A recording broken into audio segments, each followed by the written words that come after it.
नमस्कार दोस्तों, आपका हमारे channel Hindi moral and Buddha story में स्वागत है। आज की कहानी लेकर आए हैं कि कैसे सिद्धार्थ गौतम बुद्ध बने। तो आइए शुरू करते हैं। महात्मा बुद्ध भारत की आत्मा के एक ऐसे महान प्रतापी योगी थे जिन्होंने स्वयं का योग परमात्मा से किया और उस परम ज्ञान की प्राप्त की जिससे आज बौद्ध धर्म के सभी अनुयायी जीवन की प्रेरणा पाते हैं। महात्मा बुद्ध ने स्वयं को ऐसा सिद्ध किया कि वे देव रूप में पूजे जाने लगे। सत्य और अहिंसा की उनकी शिक्षा आज भी करोड़ों हृदय को प्रभावित करती है। क्या आप जानते हैं कि महात्मा बुद्ध जो भविष्य में चलकर एक परम सन्यासी बने, उनका जन्म एक अति संपन्न राज परिवार में हुआ था। आइए जानते हैं वो कथा जब राज परिवार में जन्मा एक राजकुमार रातों रात सब त्याग कर जीवन के सत्य की खोज में निकला और फिर कठिन तप के बाद जीवन का वह परम ज्ञान प्राप्त किया। गौतम बुद्ध का जन्म ईसा से 563 साल पहले जब कपिलवस्तु की महारानी महामाया देवी अपने नहर देवदह जा रही थी तो रास्ते में लुम्बिनी वन में हुआ। यह स्थान नेपाल के तराई क्षेत्र में कपिलवस्तु और देवदह के बीच नौतनवा स्टेशन से 8 मील दूर पश्चिम में रुक्मिनदेई नामक स्थान है, वहां आता है, जहां एक लुम्बिनी नाम का वन था। उनका नाम सिद्धार्थ रखा गया। उनके पिता का नाम शुद्धोदन था। जन्म के 7 दिन बाद ही मां का देहांत हो गया। सिद्धार्थ की मौसी गौतमी ने उनका लालन पालन किया। सिद्धार्थ ने गुरु विश्वामित्र के पास वेद और तो पढ़े ही, राजकाज और युद्ध विद्या की भी शिक्षा ली। कुश्ती, घुड़दौड़, तीर कमान, रथ हाँकने में कोई उसकी बराबरी नहीं कर पाता। सिद्धार्थ के मन में बचपन से ही करुणा भरी थी। उनसे किसी भी प्राणी का दुख नहीं देखा जाता था। यह बात इन उदाहरणों से स्पष्ट भी होती है। घुड़दौड़ में जब घोड़े दौड़ते और उनके मुंह से झाग निकलने लगता तब सिद्धार्थ उन्हें थका जानकर वहीं रोक देते और जीती हुई बाजी हार जाते थे। खेल में भी सिद्धार्थ को खुद हार जाना पसंद था क्योंकि किसी को हराना और किसी का दुखी होना उनसे नहीं देखा जाता था। एक समय की बात है, सिद्धार्थ को जंगल में किसी शिकारी द्वारा तीर से घायल किया हंस मिला। उन्होंने उसे उठाकर तीर निकाला, सहलाया और पानी पिलाया। उसी समय सिद्धार्थ का चचेरा भाई देवदत्त वहां आया और कहने लगा कि यह शिकार मेरा है, मुझे दे दो। सिद्धार्थ ने हंस देने से मना कर दिया और कहा कि तुम तो इस हंस को मार रहे थे, मैंने इसे बचाया है। अब तुम ही बताओ कि इस पर मारने वाले का हक होना चाहिए कि बचाने वाले का। देवदत्त ने सिद्धार्थ के पिता राजा शुद्धोदन से इस बात की शिकायत की।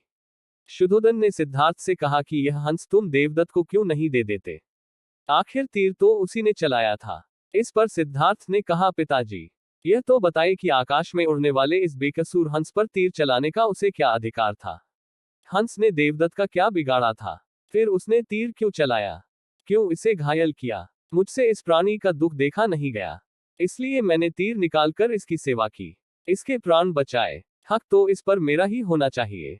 राजा शुद्धोदन को सिद्धार्थ की बात जंच गई। उन्होंने कहा कि ठीक है, तुम्हारा कहना, मारने वाले से बचाने वाला ही बड़ा है, इस पर तुम्हारा ही हक है। शाक्य वंश में जन्मे सिद्धार्थ का 16 वर्ष की उम्र में दंडपाणि शाक्य की कन्या यशोधरा के साथ हुआ।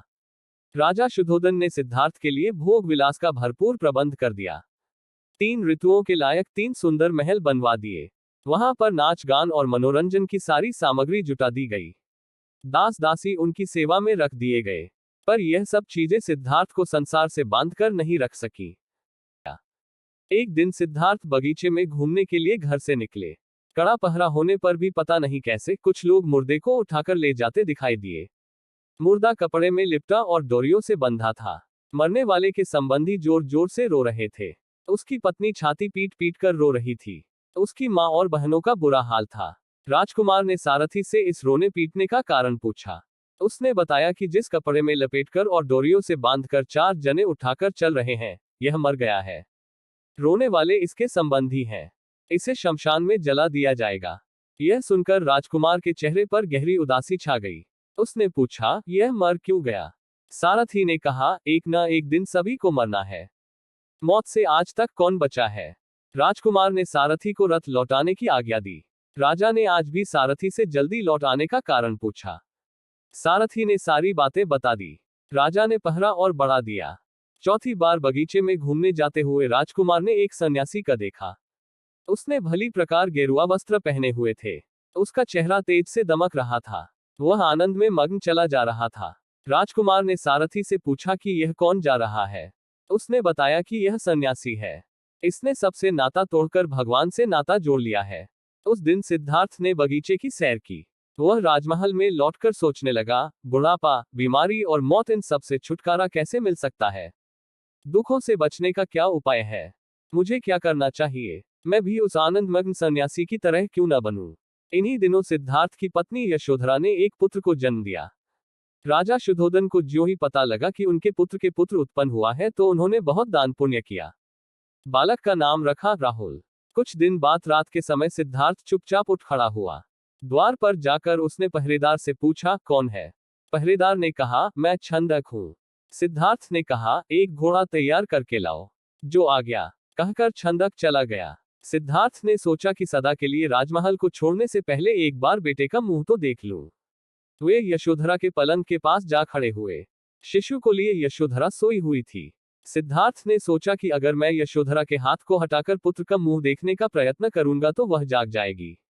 इसलिए अभी पुत्र का मुंह नहीं देखूंगा। जब ज्ञानवान हो जाऊंगा तब आकर देखूंगा। छंदक एक सुंदर घोड़े की पीठ पर साज सजाकर लौट आया। इस घोड़े का नाम था कंथक। सिद्धार्थ महल से उतरकर घोड़े पर सवार हुआ। यह घोड़ा एकदम सफेद था। छंदक घोड़े के पीछे पीछे चला। वे आधी रात के समय नगर से बाहर निकल गए। वे रात ही रात में अपनी और अपने मामा की राजधानी को लंघ गए। फिर रामग्राम को पीछे छोड़ अनीमा नदी के तट पर जा पहुंचे। नदी को पार कर रेतीले तट पर खड़े होकर सिद्धार्थ ने छंदक से कहा, छंदक, तो मेरे इन गहनों और इस घोड़े को लेकर वापस लौट जा। मैं तो अब सन्यासी बनूंगा। छंदक ने कहा, मैं भी सन्यासी बनूंगा। सिद्धार्थ ने उसे सन्यासी बनने से रोका और वापस लौट जाने को कहा। फिर सिद्धार्थ ने अपनी तलवार से अपने सिर के लंबे बालों को काट डाला। सन्यासी के वेश में सिद्धार्थ ने राजगृह में प्रवेश किया। तत्पश्चात वे भिक्षा मांगने नगर में निकले। इस सुंदर युवक सन्यासी के नगर में आने की खबर राजा को मिली। राजा इस सन्यासी युवक के पास गया। राजा ने उसकी मनचाही वस्तु मांगने को कहा। इस सुंदर युवक सन्यासी के नगर में आने की खबर राजा को मिली। राजा इस सन्यासी युवक के पास गया। राजा ने उसकी मनचाही वस्तु मांगने को कहा। इस युवा सन्यासी ने उत्तर दिया, महाराज, मुझे न तो किसी चीज की इच्छा है और न संसार के भोगों की। मेरे महलों में यह सब कुछ था। मैं तो परम ज्ञान प्राप्त करने के लिए घर से निकला हूं। राजा ने कहा, आपका पक्का निश्चय देखकर लगता है कि आप अवश्य सफलता पाएंगे। बस मेरी एक ही प्रार्थना है कि जब आपको परम ज्ञान मिल जाए तो सबसे पहले हमारे राज्य में आना। सच्चा ज्ञान पाने के लिए यह भिक्षु बना युवक बहुत दिन इधर उधर भटकता रहा। फिर उरुबेल में पहुंचकर कठिन तपस्या करने लगा। कौंडिन्य आदि 5 लोग भी भिक्षु बनकर उसके साथ उरुबेल में रहने लगे। कठिन तपस्या करते हुए उसने खाना पीना भी छोड़ दिया। उसका सुंदर शरीर काला पड़ गया। अब उसमें महापुरुषों जैसा कोई लक्षण दिखाई नहीं देता था। एक दिन तो वह चक्कर खाकर गिर पड़ा। तब उसने सोचा कि शरीर को सुखाने से मुझे क्या मिला। इसलिए उसने फिर भिक्षा मांग कर भोजन करना शुरू कर दिया। यह देखकर उसके साथी 5 भिक्षुओं ने सोचा कि इसकी तपस्या भंग हो गई। अब इसे ज्ञान कैसे मिलेगा? यही सोचकर वे 5 उसे छोड़कर चले गए। वैशाख मास की पूर्णिमा के दिन यह भिक्षु बोधिवृक्ष के नीचे बैठा हुआ था। पास के गांव की सुजाता नाम की एक युवती खीर पकाकर लाई। यह खीर उसने सन्यासी को खाने को दी। खीर खाकर सन्यासी के शरीर में ताकत आने लगी।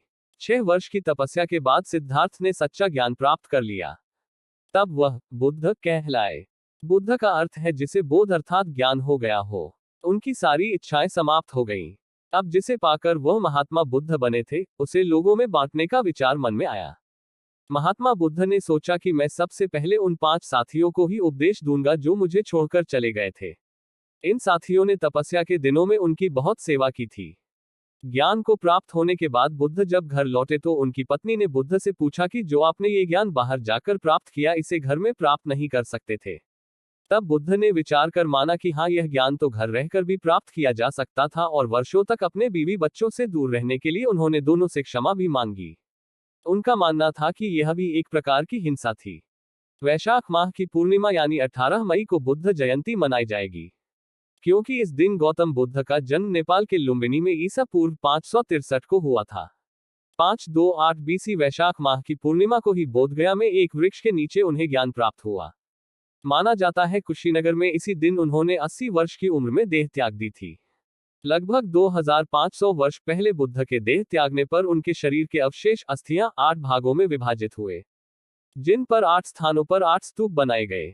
हमारे द्वारा आपको भगवान बुद्ध के जन्म और जीवन की कुछ घटनाएं, उनकी मृत्यु के बारे में बताया गया है। यदि आपको जानकारी पसंद आए हो तो हमारे चैनल को सब्सक्राइब करें और वीडियो को लाइक शेयर करें। धन्यवाद।